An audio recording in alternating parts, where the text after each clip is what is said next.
बोलता है, ये तय बात है। कांग्रेस का काम बोलता है और बीजेपी का झूठ बोलता है। अब दोनों में से फैसला जनता को करना है। एक बात तय है कि आज मुख्यमंत्री जी ने मीटिंग में ये कहा, वो सफाई को लेकर उन्होंने चिंता व्यक्त की कि सब जगह साफ सफाई होनी चाहिए। उसके लिए उन्होंने अधिकारियों को निर्देश दिए कि प्लान तैयार करें और बताएं, क्योंकि उन्होंने तो आज सुलभ को लेकर भी उन्होंने सब जगह कुछ प्रावधान चेंज किए, जो मैंने आपको एजेंडे में आप देख लेना अभी। तो सुलभ के जरिए कैसे साफ सफाई ज्यादा हो सकती है, हर हॉस्पिटल में, हर जगह, सीएचसी पीएचसी सब जगह सुलभ के शौचालय लगाए जाएं, जिससे लोगों को साफ सफाई स्वच्छ बाथरूम मिले। वो चिंता उन्होंने व्यक्त की और वो आज लागू भी किया कैबिनेट में डिसीजन भी लिया कि अब सब जगह सुलभ शौचालय आपको मिलेंगे। ये इस तरह का पूरा डिसीजन आज कैबिनेट में लिया गया है। और मैं इतना कह सकता हूं कि हमारे जरिए हमारा हर एमएलए, हमारा हर मंत्री, हम सब कार्यकर्ता के रूप में लोगों के बीच में काम कर रहे हैं और वो काम की सच्चाई लोगों के बीच में नजर आती है। योजनाओं का लाभ लोगों तक पहुंचे, प्रशासन गांव के संग और शहर के संग अभियान में ज्यादा से ज्यादा रिलीफ लोगों तक मिले, और ये मॉनिटरिंग करना मंत्रियों का, एमएलए का काम है। जो छूट हमने दी है, उन छूट के जरिए पट्टे लोगों तक पहुंचे, और उसमें कोई कमी आ रही है, दिक्कत आ रही है, तो उस दिक्कत को दूर करना, और ऐसे अधिकारी कर्मचारी जो दिक्कत पैदा कर रहे हैं उनके खिलाफ कार्रवाई करना, ये हमारी जिम्मेदारी है। वो सारा डिस्कस हुआ है। और इतना कह सकता हूं मैं कि हमारी तरफ से किसी भी वर्ग को, चाहे वो व्यापारी हो, चाहे मजदूर हो, किसी के लिए कोई कमी नहीं है। सरकार 3 वर्ष तक सरकार ने कोरोना संकट के दौरान जो काम किया वो सबने देखा। कोई भूखा नहीं सोएगा, हर जगह सूखा राशन पहुंचा, भोजन पहुंचा, लेकिन किसी को भूखा नहीं सोने दिया। चाहे पूरा खजाना खाली हो जाए, चीज सीएम ने कहा, लेकिन एक भी व्यक्ति इलाज के अभाव में मौत नहीं होनी चाहिए, उसमें कोई कसर नहीं रखी। हमारी तरफ से कोरोना को लेकर भी आज प्रेजेंटेशन दिया गया, बताया गया कि कितने मरीज आए, क्या स्थिति है, क्या तैयारी है, वो प्रेजेंटेशन भी देखा, क्योंकि सरकार की जिम्मेदारी है। कैबिनेट जब हो, उस कैबिनेट में सारा प्रेजेंटेशन देखा गया, सारी प्लानिंग। एक ही मकसद है कि 3 वर्ष जबरदस्त गए, जनता का विश्वास हमने जीता। जनता ने समय समय पर उपचुनाव में हमारे कांग्रेस के हाथ के निशान पर मोहर लगाकर हमारे काम के लिए हमें आशीर्वाद दिया। जिला परिषद, पंचायत चुनाव भी हम जीते, इसलिए मुझे उम्मीद है कि आगे भी जनता का आशीर्वाद इसी तरह बना रहेगा। हम लोगों को इतना भरोसा दे सकते हैं, हमारे दरवाजे हमेशा आपके लिए खुले हैं। यदि किसी को कोई दिक्कत आ रही है, प्रशासन शहरों के संग, गांव के संग अभियान में, या कहीं भी कोई दिक्कत पैदा करता है, प्रॉब्लम है पब्लिक को कोई विकास की, तो हमारे एमएलए से, हमारे कांग्रेस के कार्यकर्ता से, हमारे संगठन के पदाधिकारियों से वो मिले, हमारे मंत्रियों से मिले, हम उनकी समस्याओं का सुनकर समाधान करें। सर, किस लेवल पे आयोजन हो रहे हैं जयपुर में, संवाद स्तर पे? जयपुर में हम, आप जानते हैं, बिरला ऑडिटोरियम में प्रदर्शनी होगी। पहले शुरुआत वहां से होगी, फिर हर जिला स्तर पर प्रदर्शनी होगी, और 20-21 तारीख को हम लोग वहां जाएंगे। प्रदर्शनी की डेट शायद 18 है, और आप चेक कर लेना मेरे को पूरी डेट वगैरह। तो आप प्रदर्शनी यहां लगाएंगे, और सब जगह ये मानकर चलिए 3 दिन प्रदर्शनी चलेगी। पहले भी हमने प्रदर्शनी का मकसद एक है कि ये सब जगह जो हमारे काम है, वो काम प्रदर्शनी के जरिए लोगों तक पहुंचे। रिपोर्ट कार्ड जनता के, और रिपोर्ट कार्ड तो हमने पहले भी प्रस्तुत किया कि इतने काम हमने कर दिए, तो काम नजर आए। यदि किसी को काम में कोई शिकायत है तो हमारे एमएलए को, मंत्री को बताए। ऐसी कोई शिकायत हमारे पास आ नहीं रही है, तो अच्छे से अच्छा काम हम और कर सके, इसलिए प्रदर्शनी लगाई जाएगी। सब जिलों में मंत्री जाएंगे, वहीं सोएंगे, उस दिन वहीं रुकेंगे, और पूरा मॉनिटरिंग करके, पूरा डिस्कस करके, लोगों से, पब्लिक से मिलकर, और सारा फीडबैक पब्लिक से भी लेंगे, फीडबैक पब्लिक को देंगे भी। प्रेस कॉन्फ्रेंस में कोई तबादला नीति को लेकर कोई डिस्कस नहीं हुआ, ना शिक्षकों को लेकर कोई डिस्कस हुआ। बड़ी घोषणाएं सर कौन कौन सी होने वाली है? बड़ी घोषणाएं तो आप जानते हैं मुख्यमंत्री करते हैं, जो पार्टी का नेतृत्व करता है प्रदेश में वही करते हैं। तो मुख्यमंत्री जी कब क्या घोषणा करेंगे वो समय आने पर।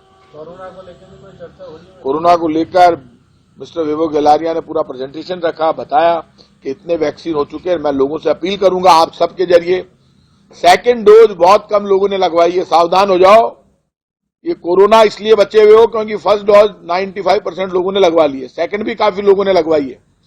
अब जो सेकेंड नहीं लगवाई है उनको क्या दिक्कत है, भाई साहब लगवाओ, आप बचाला जदी जब वैक्सीन लगवा लागेली तो सेकंड डोज जिका नहीं लगाइए वे लगवा लो, फायदा में होला। वैसे आप ट्रांसपोर्ट डिपार्टमेंट में मंत्री रहे, आपका 3 साल में ट्रांसपोर्ट डिपार्टमेंट का जो ट्रांसपोर्ट डिपार्टमेंट में आप इस बात को जानते हैं, रोडवेज वालों से मैंने वादा किया था कि हम जिनकी पेंशन बकाया उनको देंगे, वो डिसीजन हो गया। पेंशन बकाया थी उनको मिल गई।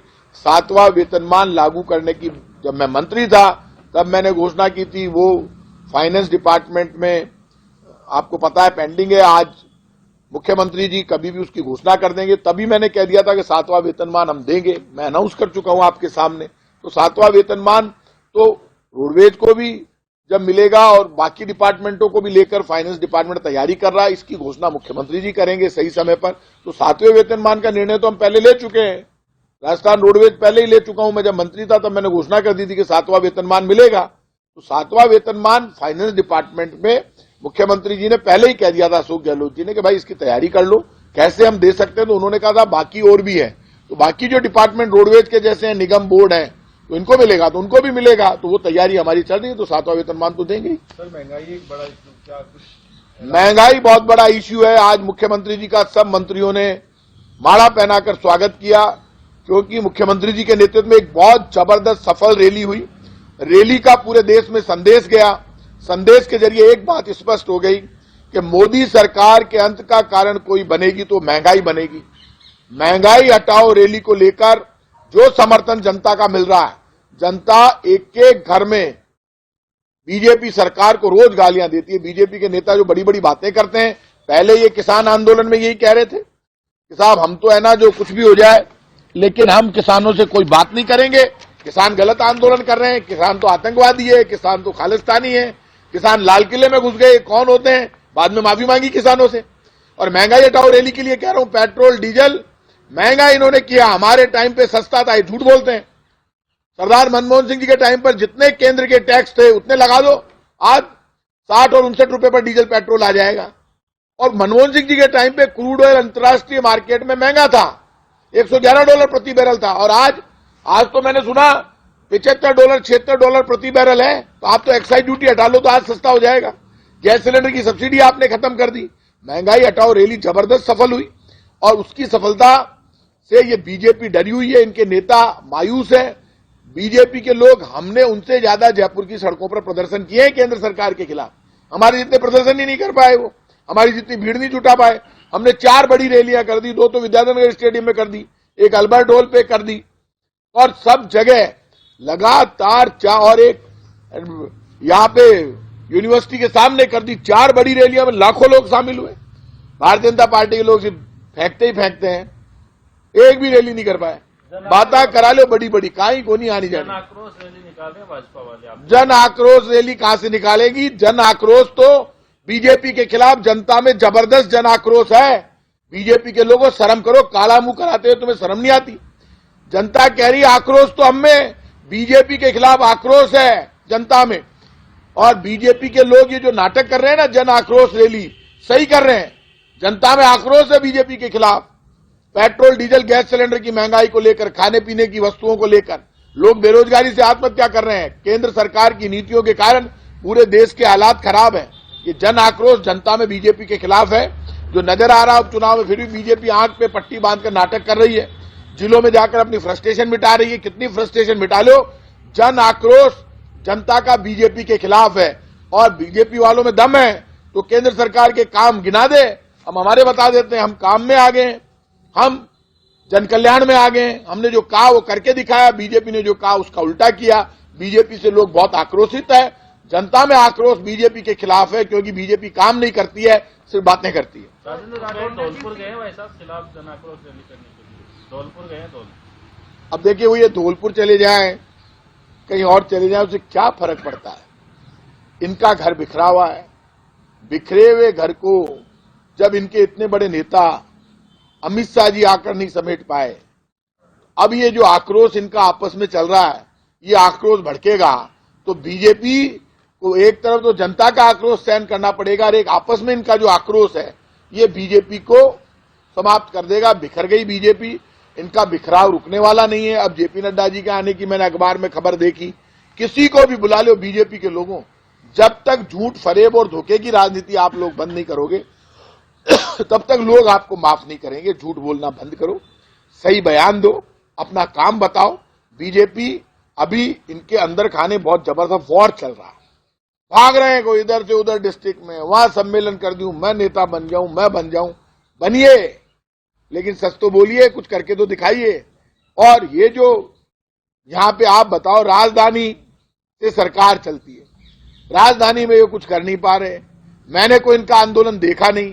एक रैली, हमने 4 रैलियां की है, एक भी रैली कर पाए क्या? हमारी जितनी भीड़ विद्यानगर स्टेडियम में 2 लाख से ज्यादा लोग इकट्ठे हुए, मैंने तो इनके 10,000 आदमी इकट्ठे हुए नहीं देखे जयपुर में। आपने देखे हो तो बता दो।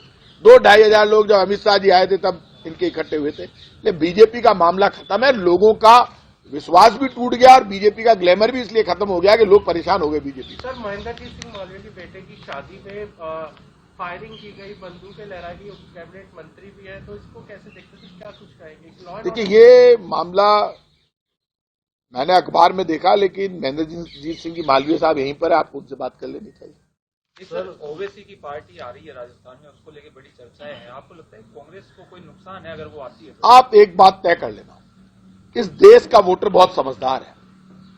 आप देख लेना, राजस्थान का वोटर इस बात को जानता है कि जहां कांग्रेस को नुकसान होगा वो नहीं होने देगा। यही कारण है कि ढंग से निपटाया वल्लभनगर में, जमानत जब्त हुई बीजेपी की, कोई बिखराव नहीं हुआ। बड़ी बड़ी बातें कर रहे थे, 3 राजपूत लड़ रहे हैं, कांग्रेस हारेगी, 3 राजपूत में ये हो जाएगा। क्या हुआ? बीजेपी का उम्मीदवार राजपूत था, रणधीर सिंह जी भिंडर राजपूत थे, प्रीति सक्तावत राजपूत थी, जीती प्रीति सक्तावत कांग्रेस की। इसलिए ये जो हम जातिगत गणित लगाते हैं, अब जाति धर्म सबसे बड़ा पेट है। 2 तरह के लोग हैं भाई साहब, कान खोल के सुन लो।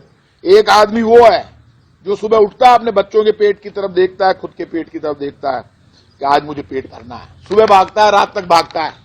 2 तरह के लोग हैं, एक पेट भरने के लिए भाग रहा है, दूसरा पेट कम करने के लिए भाग रहा है।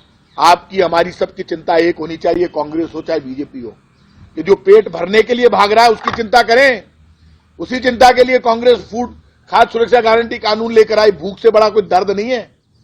इसलिए ये तय कर लीजिए, धर्म और जाति देश से बड़े नहीं है।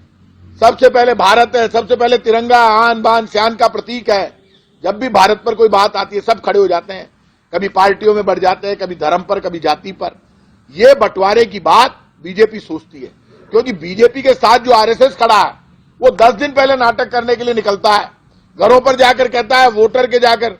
बीजेपी जिस दिन आरएसएस बीजेपी से किनारा करके न्यूट्रल हो जाएगा, जिस दिन आरएसएस बीजेपी का साथ छोड़ देगा, उस दिन लोग आरएसएस पे भरोसा करेंगे। आरएसएस तो खुद ही राजनीतिक पार्टी से जुड़ा हुआ है, इसलिए लोगों का भरोसा टूट गया आरएसएस से। आरएसएस धर्म की बात करते हुए इसलिए सही नहीं लगता क्योंकि आरएसएस तो बीजेपी का एक हिस्सा है, या बीजेपी आरएसएस का एक हिस्सा है। लेकिन अब तो ये हो गया कि बीजेपी का एक हिस्सा आरएसएस है। आरएसएस के लोग बीजेपी के कार्यकर्ता बनकर काम कर रहे हैं। इसलिए आप देखो, मोहल्लों में, गलियों में, बगीचों में आरएसएस की शाखाओं में 1 या 2 आदमी, भीड़ ही नहीं। आप जाओ सुबह, मैंने देखा, लोग शामिल ही नहीं होते उनके साथ। उन्होंने एक दुकान बन गई आरएसएस बीजेपी की है। और जब जब आप बीजेपी की दुकान बनोगे, देश का भरोसा नहीं जीत सकते। आप यदि ये कहते हो राष्ट्रीय स्वयंसेवक संघ सेवा का संगठन है, तो बीजेपी आप अनाउंस करो कि हमारा बीजेपी से कोई लेना देना नहीं। आप बीजेपी, कांग्रेस, कम्युनिस्ट और सबका बराबर की बात करो। आप तो खुद पार्टी बन गए। इसलिए ये नाटक अब चलने वाले नहीं है। जनता समझदार हो गई, कौन मान रहा है। राहुल गांधी का जो बयान था उसको लेकर भाजपा में एक अलग तरीके से सियासी बहस शुरू हो गई है। देखिए, भारतीय जनता पार्टी राहुल गांधी जी से, उनके बयानों से डरती है। उन्होंने कहा कि महात्मा गांधी हिंदू और गॉड से हिंदुत्ववादी। उन्होंने ये कहा हिंदू वो है जो महात्मा गांधी के भजन गाता है, जो बोलता है ईश्वर अल्लाह तेरो नाम सबको सन्मति दे भगवान, चाहे गीता चाहे कुरान सब में बसते राजा राम, हे राम। महात्मा गांधी ने कहा, राम का सबसे बड़ा भक्त महात्मा गांधी राम राज्य की बात करते थे। हम लोग खुद अपने आप को राम का वंशज मानते हैं। राम जी इनके हैं क्या? राम जी तो हमारे हैं, हम तो राम जी के बेटे हैं। ये कौन है? जबरदस्ती बीच में ही। राम जी किसी का बुरा नहीं करते हैं। हम लोग गोपीनाथ जी की पूजा करते हैं, राम का अपने आप को वंशज मानते हैं और प्रूव करते हैं। ये बीच में आ गए ठेकेदार। कौन से तीर चला लिए इन्होंने आज तक? क्या कर दिया इन्होंने? राम का नाम लेने से राम राज्य की बात, राजस्थान में जन कल्याण और विकास का काम हो रहा है, तो राम राज्य का अर्थ है जन कल्याण और विकास, वो कांग्रेस की सरकार करती है। तो राहुल गांधी ने यदि बोल दिया, राहुल गांधी लीडर है, सांसद है, कांग्रेस के सर्वमान्य नेता है, उन्होंने कहा कि मैं हिंदू हूं, लेकिन मैं वो हिंदू हूं जो प्यार और प्रेम की भाषा बोलता हूं, जो सब धर्मों का सम्मान करता हूं, सबको साथ में लेकर चलता हूं, जो भारत मां की बात करता हूं, जो तिरंगे को अपना धर्म मानता हूं। तो इसमें इनके पेट में दर्द क्यों हो रहा है? ये राहुल गांधी पर ही बोलते रहते हैं, महंगाई पर नहीं बोलते बीजेपी वाले, राहुल गांधी पर ही बोलेंगे।